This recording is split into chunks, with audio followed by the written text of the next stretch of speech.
These are actual physicists. These are what I would have liked to have been when I dropped out of the university in my junior year. I was at that time pursuing a degree in physics and hopefully particle physics, and that's the people I will be talking to today are working in particle physics. Hey, how are you? It's good to see you. Hey, you're all dressed up. You bet. You're wired on. John, this is Sasha Parmanoff. Oh, Lord. Oh, okay. Do you have a sandwich? No, I didn't get a sandwich. Do you have sandwiches? No, we'll just go through. Put all this stuff down in here, and we're going to go find a sandwich. Nuclear fission at the end of the 1930s was just being talked about. It was being proposed, and of course everybody was excited about it that was in the field of physics. Fermi was working at the University of Chicago at that time, and he had the idea that he could create what ultimately became a nuclear reactor. And he knew what was going to happen. He had it all thought out in his head, and they built this thing with 100 tons, I believe, of graphite, and finally went critical on December 2nd, 1942. And that proved that this chain reaction thing, this idea of his, would work. This is where Fermi's cyclotron was.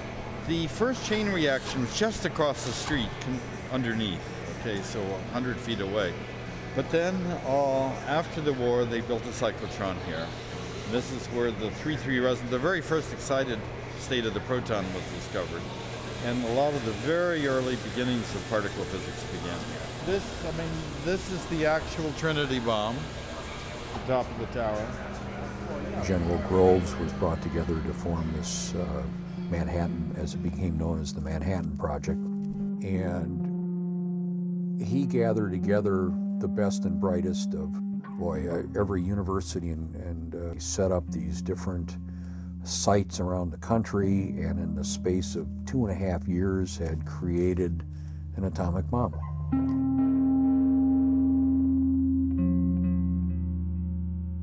I've never lost sight of the fact that a lot of people died.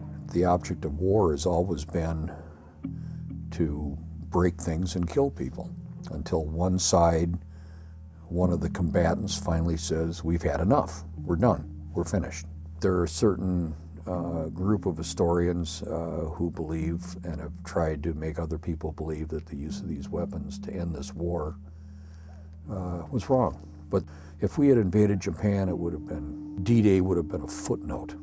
I mean, once you've decided that, as Shakespeare put it, that blood is your argument, that actually conducting these wars throughout history has always been a terrible thing to do. But there will always be, and there always has been, and there will always be warfare.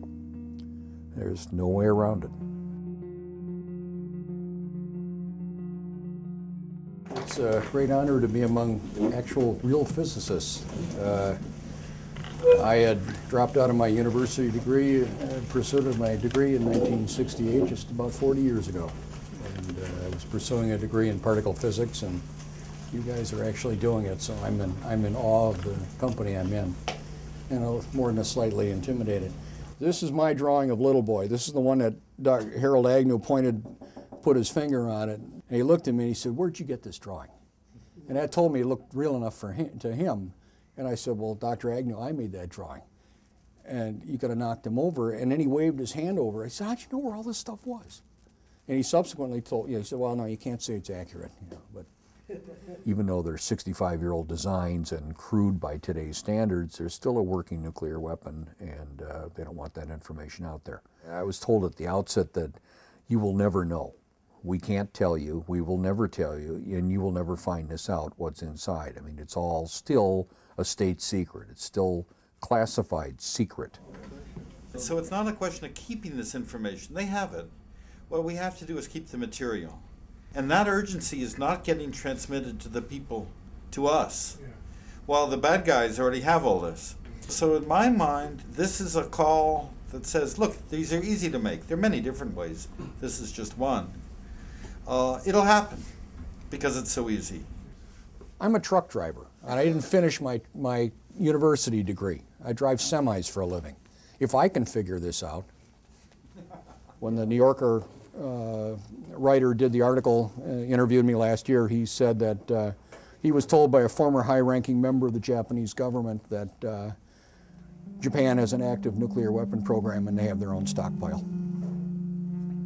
And since they live next to Korea, China, Russia, Pakistan, and India, they better damn well have these things as a deterrent. So I want to thank you all for your attention and allowing me to gas bag for a little while.